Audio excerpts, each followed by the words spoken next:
செங்கோட்டையன் அவர்களை வந்து திமுகவுடைய பி டீம்னு எடப்பாடி விமர்சனம் பண்ணியிருக்காரு. எப்படி பாக்குறீங்க? அதிமுக இருந்து தொடர்ந்து தலைவர்கள் வெளியேற்றப்பட்டதே இருக்காங்க, அதை எப்படி பாக்குறீங்க? இது அவங்களுடைய சொந்த கட்சி பிரச்சனை, அது தலையிடுறோம். இருந்தாலும் அந்த பி டீம்ன்றதுனால தமிழ்நாட்டை காட்டி கொடுக்காத பி டீமா இருந்தா பரவாயில்ல, தமிழ் மண்ணை காட்டி கொடுக்காத பி டீமா இருந்தா பரவாயில்ல, தமிழர்களுக்கு துரோகம் செய்யாத பி டீமா இருந்தா பரவாயில்ல.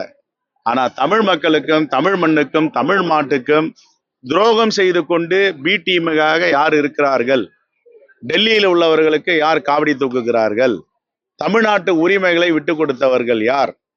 செங்கோட்டையன் விட்டு கொடுத்தாரா? யார் விட்டு கொடுத்து என்பதை நாடு அறியும், மக்களுக்கு தெரியும். ஆகவே பி டீம் சி டீம் எல்லாம் எதை சார்ந்து இருக்குன்னு தான் இருக்கு. எதை சார்ந்து இருக்கு? தமிழ்நாட்டு நலனுக்கு எதிராக இருக்கா? தமிழ்நாட்டு நலனுக்கு ஆதரவா இருக்கா? அப்ப தமிழ்நாட்டு நலன்களை விட்டு கொடுத்தது யார்? காட்டி கொடுத்தது யார்? அம்மையார் ஜெயலலிதா இருக்கும் வரை ஜிஎஸ்டியில் கையொப்பமிடவில்லை, நீட் தேர்வை அனுமதிக்கவில்லை, உதயமின் திட்டத்தில் கையொப்பமிடவில்லை. இப்படி பல நிர்பந்தங்கள் வந்து ஒன்றிய அரசிற்கு சவால் விட்டு ஆட்சி செய்தவர் அம்மையார் ஜெயலலிதா அவர்கள். ஆனால் அதற்கு பிறகு ஜிஎஸ்டியில கையொப்பமிட்டவர் யார்? உதயமின் திட்டத்திற்கு கையொப்பமிட்டு தமிழ்நாட்டில எவ்வளவு வேண்டாம் மின் கட்டணம் உயர்த்தலாம் என்பதற்கு வழிகாட்டியவர்கள் யார்? நீட் தேர்வை அனுமதித்து குழந்தைகள் எல்லாம், நம்முடைய மாணவ செல்வங்கள் தற்கொலை செய்து கொள்ள இருக்கிறது. இதெல்லாம் யார் காரணம்? இதெல்லாம் தான் ஒன்றிய அரசிற்கும் டெல்லியில் உள்ள சர்க்காருக்கும் பல்லக்கு தூக்கி தமிழ்நாட்டுடைய உரிமைகளை விட்டு கொடுத்தவர்கள் யார் என்பது தெரியும். ஆகையால் தமிழ்நாட்டு நலனுக்கு எதிராக பி டீம் இருக்கக்கூடாது, நலனுக்கு ஆதரவாக பி டீம் இருந்தால் அது ஒன்று, சி டீம் இருந்தாலும் தவறு. அஜித் குமார் வந்து கரூர் சம்பவத்துக்கு சொல்லியிருக்காரு, கூட்டம் சேர்த்ததெல்லாம் பெருமை இல்லை, அந்த சம்பவத்துக்கு வந்து தனி ஒருவர் மட்டும் பொறுப்பு இல்லை, எல்லாருமே பொறுப்புன்னு சொல்லிட்டு நடிகர் அஜித் குமார் வந்து ஒரு தனியார் தொலைக்காட்சிக்கு பேட்டி. நாங்க ஆரம்பத்தில் தான் சொல்லிட்டு இருக்கோம், இது எல்லோரும் ரெஸ்பான்சிபிலிட்டி ஏற்றுக்கணும். இனி வரும் காலங்களில் இப்படி நடக்கக்கூடாது. நடந்ததுக்கு அக்கௌண்டபிலிட்டி ஃபிக்ஸ் பண்ணணும். யார் இதற்கு காரணம், ஏன் நடந்தது, விசாரணை நடந்துட்டு இருக்கு, நீதிமன்றம் உத்தரவு பிறப்பித்திருக்கு. நீதிமன்றத்துடைய அவுட்கம் வந்த பிறகு நம்ம இதை பேசலாம். எஸ்ஐஆர் தேவையில்லாதது, இது தேவையற்றது தமிழ்நாட்டிற்கு.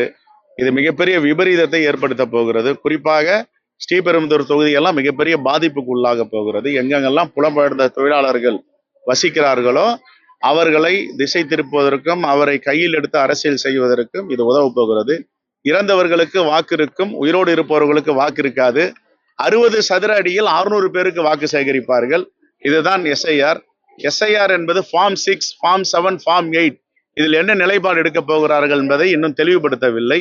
இன்னும் சொல்ல போனால் ரிமோட்டில் ஆபரேட் பண்ணுவது போல டெல்லியில் உட்கார்ந்து கொண்டு ஆன்லைன்ல எந்த வாக்குகளை எடுக்க வேண்டும், எந்த வாக்குகளை எடுக்கக்கூடாது என்பதை தீர்மானிக்கிற சக்தியாக தேர்தல் ஆணையத்தோடு சேர்ந்து அங்கு வேலை பார்த்துக்கணும். இப்ப சந்தைவேலூர்னா உழைக்கும் மக்கள், நேர்மையாக வாழ்கின்ற மக்கள், இவங்க யார் யாரெல்லாம் யாருக்கு வாக்களிப்பாங்கன்னு அவங்களுக்கு தெரியும்.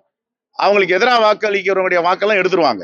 இதான் பீகார்ல நடந்தது, இதான் மகாராஷ்டிராவில் நடந்தது, இதான் ஹரியானாவில் நடந்தது, இதான் டெல்லியில் நடந்தது, கர்நாடகாவில் மகாதேவபுர் பாராளுமன்றத்துல இதான் நடந்துச்சு. இப்பதான் தமிழ்நாட்டில் புகுத்தலாம் நினைக்கிறாங்க. நாளைக்கு மாண்பு முதலமைச்சர் அவர்கள் அனைத்து கட்சி கூட்டத்தை கூட்டியிருக்காரு. எல்லோரும் டிரான்ஸ்பரண்டா பேச போறாங்க.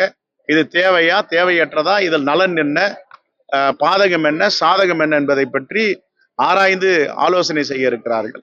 அதற்கு பிறகு நாங்கள் திமுக, பாட்டாளி கட்சி, எதிர்கட்சிகள்லாம் ரொம்ப பலவீனமாயிட்டு இருக்காங்க. இப்போ ஆளுங்கட்சி, இப்போ நீங்களா கூட்டணி இருக்கீங்க, எப்படி வெற்றி வாய்ப்பு இருக்கு? எத்தனை தொகுதிகள் நம்ம வர 2026ல வெற்றி? நாங்க சொல்லல, கருத்து கணிப்புகளும் நடுநிலை ஆறுகளும் 45 விழுக்காடுக்கு மேல் இந்தியா கூட்டணிக்கு வாக்கு இருக்கிறது, திமுக தலைமையில் இருக்க கூட்டணிக்கு என்று எல்லோரும் சொல்லுகிறார்கள். இன்னும் போக போக 50 விழுக்காடை தாண்டும் என்று. என்ன காரணம்ன்ற திட்டங்கள் தான். சந்தைவேலூர்ல வரோம் அப்படின்னா என்னென்ன திட்டங்கள் சரியா இல்லைன்றதை ஆய்வு பண்ண சொல்றோம். டேங்க்ல மரம் முளைச்சிருக்குன்னு சொல்றாங்களா, செடி உடனே அகற்ற வேண்டும். சுத்தம் செய்யணும், உடனே சுத்தம் செய்யணும். பள்ளிக்கூடத்துல வந்து சிதலம் அடைஞ்சிருக்கு, அதை உடனே சரி பண்ணணும். இதுதான் வந்து மக்களாட்சி. வம்பு பண்றது, மக்கள் சொல்றது காதுல வாங்காம போறது, இதெல்லாம் மக்களாட்சி கிடையாது. கடந்த காலங்கள் இருந்துச்சு. மக்களுக்கு சேவகம் செய்யதான் மக்கள் பிரதிநிதியும் அதிகாரிகளும் இருக்காங்க. அதை புரிந்து வேலை பார்ப்பதால் இந்த ஆட்சிக்கு நற்பெயர் இருக்கு. பல திட்டங்களை கொண்டு வந்திருக்கிறார்கள். இந்த வேலை வாய்ப்பில் முன்னுரிமை, இந்த கம்பெனிலாம் அங்கே இருக்காங்க. என்ன சொல்றாங்க பாலிசியில, ஒரு கிராமத்துல சந்தைவேலூர்ல கம்பெனி இருக்குன்னா சந்தைவேலூர்ல அந்த ஊர் ஆட்களை வைத்தா பிரச்சனை வரும்ன்றீங்க. எங்களுக்கு அதை மாற்று கருத்து இல்லை. ஆனா நாளைக்கு நல்லது கெட்டது அந்த கம்பெனிக்குன்னா இந்த ஊருக்கார தான் போய் நிக்க போறாங்க. நாளைக்கு ஒரு தீ பிடிச்சிருச்சு, ஒரு விபத்து ஏற்படுதுன்னா யார் போறாங்க? இந்த ஊர்ல இருக்கிறவங்க தான் போய் காப்பாற்ற போறாங்க. கம்பெனி உரிமையாளரையும் காப்பாற்ற போறாங்க, கம்பெனி உள்ள நிர்வாகியும் காப்பாற்ற போறாங்க, அந்த கம்பெனியும் காப்பாற்ற போறாங்க. ஒருவேளை பாலிசி மேட்டர் அப்படி இருந்தா பக்கத்து கிராமத்துல இருக்கிறவங்களுக்கு வேலை வாய்ப்பு, இங்கேயும் இங்க உள்ளவங்களுக்கு பக்கத்து கிராமத்திலயும் வேலை வாய்ப்பு கொடுக்கணும். ஆனா இன்னைக்கு சொல்றாங்க 500 இளைஞர்கிட்ட வேலை வாய்ப்பு இங்க இல்லாம இருக்குன்றாங்க. இதை சீர்தூக்கி பார்த்து பரிசீலனை செய்து இந்த வேலை வாய்ப்பை அவர்களுக்கு கொடுக்கணும். Right, thank you.